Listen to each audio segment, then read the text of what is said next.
Hello, my lovely students. Today, we're going to make your English sound clear, confident, and natural, even if you're just starting your journey. Now, I know how scary speaking English can feel in the beginning. Your mind freezes, your words get stuck, and sometimes you even forget the simplest phrases. But here's the truth. You don't need big, complicated words to sound good in English. You just need the right small phrases, the kind that native speakers use every single day. That's exactly what we're learning today. 10 English phrases for beginners that will help you in real life, not just in textbooks. I'll explain when to use each phrase, give you real examples, ask you questions so you can practice, and share my own stories, so by the end of this lesson, you'll feel ready to use them in the real world, without hesitation. 1. Hello. Hello may be the simplest English word you'll ever say, but don't underestimate it.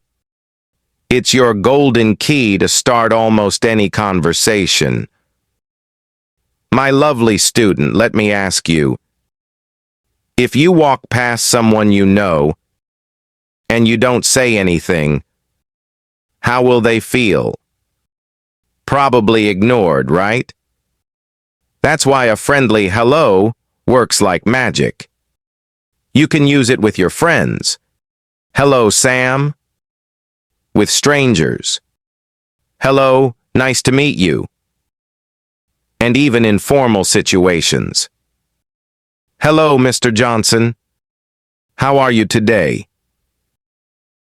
When you say it, remember to smile. Your voice and your face work together to make people feel welcome.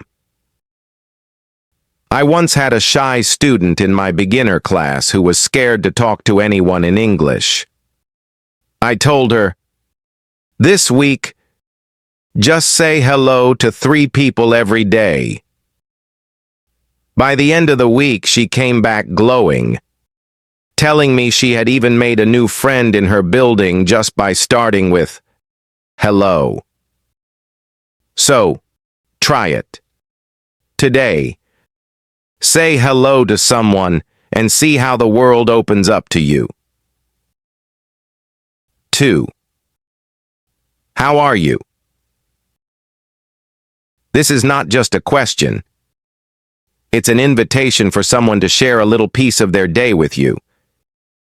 You can use it after your hello. Hello. How are you? Or on its own if you're already talking to someone. But here's the trick, my lovely student. It's not about the words. It's about showing you care. You can say it to a friend. How are you? I haven't seen you in ages. To a colleague. How are you today? Busy morning? Or even to a shopkeeper when you pay for something. How are you? I love your shop. I had a student once who thought, how are you? Always required a long answer, so he would tell strangers his whole life story. I explained, sometimes people just expect good, thanks, and you. The key is knowing the situation. If they look busy, keep it short. If they seem relaxed, you can share more. Practice today by asking at least 2 people, how are you? And listening carefully to their answers. 3. Thank you. These 2 words can change how people see you. My lovely student, imagine someone opens the door for you and you just walk through without saying anything. How would that look? Rude, right? That's why thank you is your magic tool for showing respect and appreciation. Use it in daily life. When a waiter brings your food, thank you so much. When a friend gives you a gift, thank you, I really love it. Even in small moments, like when someone explains something to you. Thanks. That helps a lot. I remember a student who worked in a hotel and told me guests who said thank you made her day better. She said it made her want to help them more. That's the power of kindness in language. It doesn't just make you polite, it makes people feel valued. Try using thank you at least 5 times today and notice the reactions you get. 4. Please. If thank you is your magic for after something happens, please is your charm for before it happens. It's the difference between sounding polite and sounding like you're giving orders. My lovely student, let me ask you, which sounds better? Give me the book. Or, could you give me the book, please? The second one feels softer, more respectful, right? Use please when asking for help. Can you help me, please? When ordering food, I'd like a coffee, please. Or even when making a request in writing. Please send me the details. I had a student who started using please in all her work emails, and her boss told her she seemed more professional and friendly. That's how small words can have a big impact. Practice this week. Every time you ask for something, add please. 5. Excuse me. This is one of the most useful phrases for everyday life, and it's not just for accidents. Excuse me works when you want someone's attention. Excuse me, do you know where the bus stop is? When you want to pass through, excuse me, could I get by? And of course, if you accidentally bump into someone, oh, excuse me. My lovely student, I once had a learner who thought, excuse me, was only for when you do something wrong, so he never used it to ask for help. But after practicing it in role plays, he started using it to talk to strangers, and he told me it made starting conversations so much easier. Today, try using excuse me at least once to ask for information. 6. I'm sorry. This phrase can save friendships, fix misunderstandings, and even make strangers forgive small mistakes. Use I'm sorry when you've done something wrong. I'm sorry I'm late when you can't help someone. I'm sorry I can't make it to the meeting, or even to express sympathy. I'm sorry to hear about your loss. My lovely student, don't be afraid to use it. It doesn't make you weak. It makes you human. One of my students once accidentally spilled water on another person's laptop. She panicked, but she quickly said, "I'm so sorry, let me help you clean it." The other person wasn't angry. They actually thanked her for reacting kindly.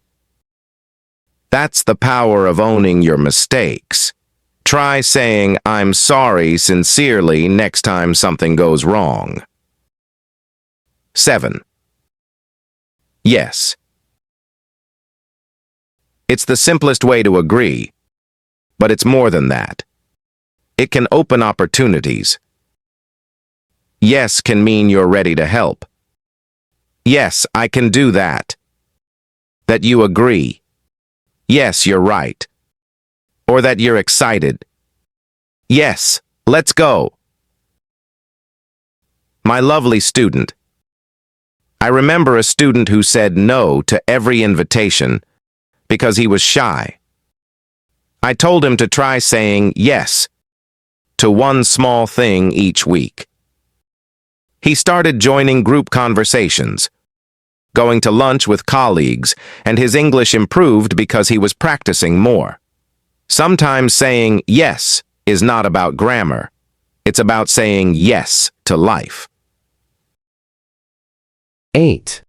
No, This might surprise you, but no is just as important as yes. It helps you set boundaries. Use it politely. No, thank you. I'm sorry, no. Or no, I can't right now. My lovely student, one beginner once told me she felt rude saying no in English. So she always said yes, even when she didn't want to.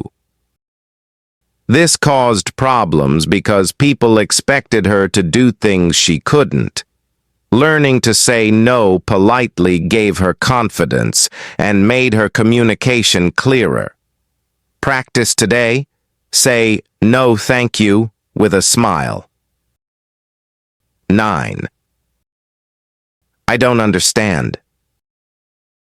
This is one of the most important phrases for learning. My lovely student, don't pretend you understand if you don't. It will only confuse you more. Use I don't understand in class. I don't understand this word when someone speaks too fast.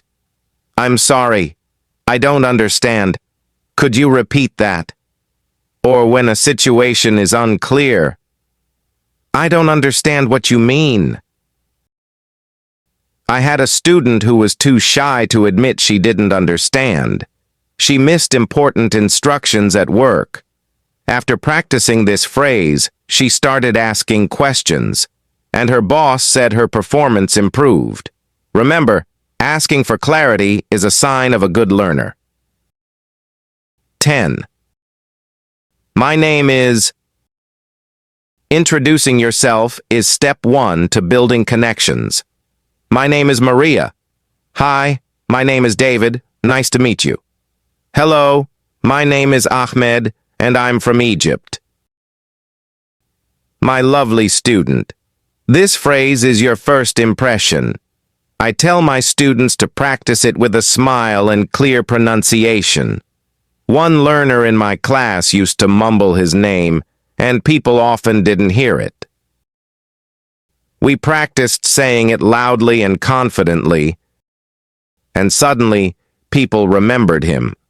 Try this today.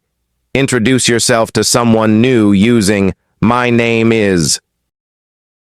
So, my amazing learners, we've just covered 10 simple but powerful phrases that can completely change the way you communicate in English. And remember, learning English isn't about memorizing hundreds of words in one night.